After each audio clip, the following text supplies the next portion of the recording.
Hi guys, my name is Christine and I'm a dating, relationship and personal development coach.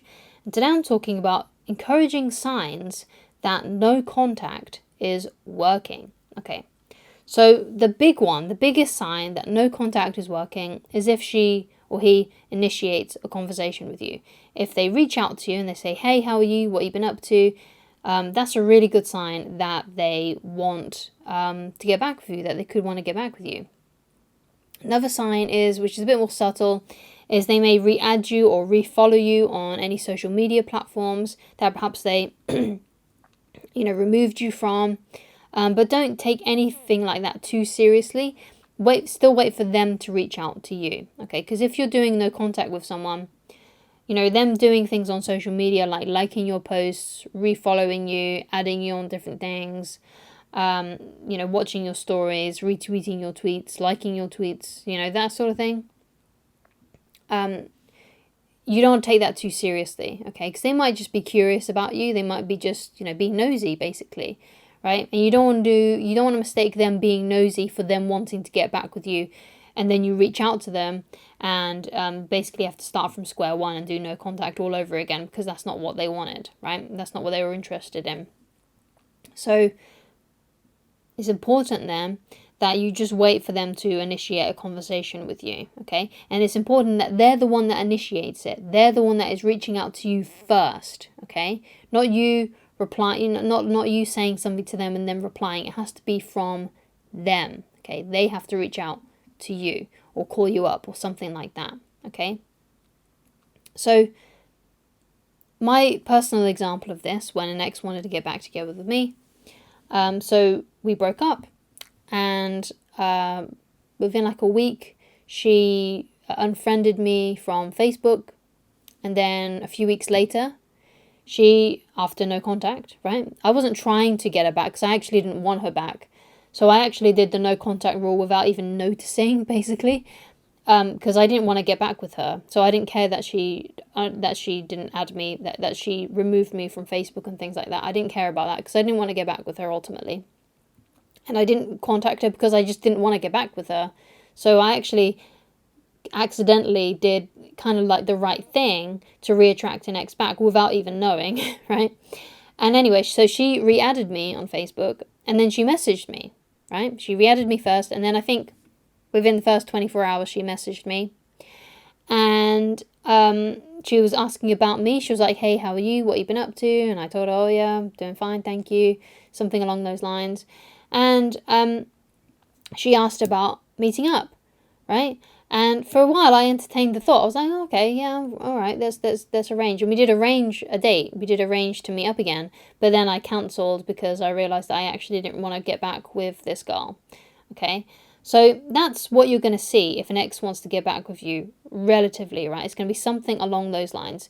They're going to re-add you if they still don't have you on social media or something like that. They're going to re-add you, and then soon after that, they're going to reach out to you and they're going to contact you, and they're going to want to try and carry on the conversation. So if it seems like they really want to talk to you and they're trying to prolong the conversation, maybe they even send you memes and things, if the conversation runs dry, if it seems like they want to really talk to you and they're trying to keep the conversation going, it's a good sign that they want you back, okay?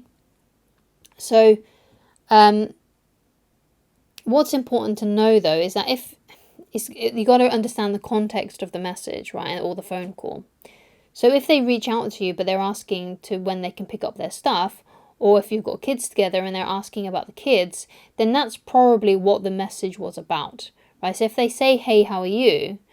And you say, oh yeah, I'm doing great, thanks, how are you? And they'll be like, yeah, I'm fine, thanks. But then they go into, oh, I was wondering if you could do this, or if I could come and get this, or something like that. Then that's what really the message is about, right? That's what really they're trying to go with. They was just being polite and saying, hey, how are you first, as like an icebreaker, as just a polite way of kind of getting in there so they can actually get to what they really want, which was perhaps to get a favour off of you, or they need to come and get their stuff and they're wondering what time they can do that, or they're asking about when you can do something for the kids or something like that, right? But if it's solely about you, like how my ex did this, and they just want to start a conversation with you because they're hoping that they're going to get with you, and it kind of looks like they want to meet up with you, and then you start arranging things to hang out, that's a great sign that your ex wants to get back together with you. So it's really important that the context of that message or phone call is taken into deep consideration, okay? So that's something else you need to look out for. If they're just asking about, if it looks like the conversation is leading to them just asking you about something that they want from you, then you shouldn't really take that seriously. Okay?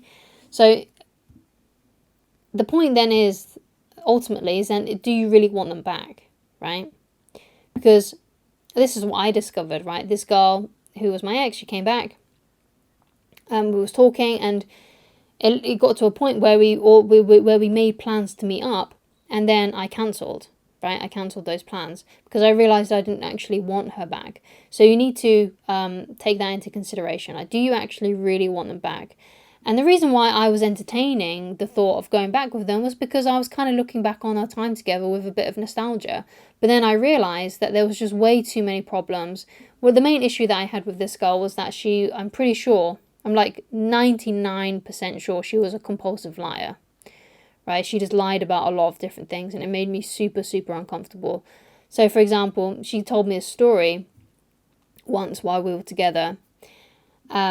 You know, it had like certain punchlines in it that it seemed like it was weirdly rehearsed. And then a week later, she told me the exact same story, but this time it was with different people, right? I think the first time she was talking about some sort of like babysitter, and then the next time she told me the exact same story, but this time it was about her dad or something like that. And I just remember being extremely uncomfortable with that. And she was lying about a lot of different other things as well that I discovered later on. That really just made me super uncomfortable. And I was like, I cannot be with a woman who lies like this. Just no way. There's just no way. So I was entertaining the thought of getting back with her because I was remembering the good times. But then I realised that the bad times and the things that I was uncomfortable with outweighed the good. So I decided not to actually meet up with her again, right? But that's what you've got to do as well. You've got to not just look back on the relationship with nostalgia. You have to take an even look at this, right? You've got to look at the bad things as well, because the reality is a lot of people that do split up and get back together end up breaking up again down the road forever, right? It's very common for that to happen. It's very rare, actually, that when two people break up, they get back together and they stay together, okay? There's a lot of factors that can play into that. But usually the main one is that when the couple get back together, they realize that things haven't changed, right? And because of that, they decide, okay, this still is just as bad as it was when we were together the first time, and then they break up again, right? So you need to make sure that you're not going back to something that is just going to end anyway, because you don't really want to waste your time in that kind of situation.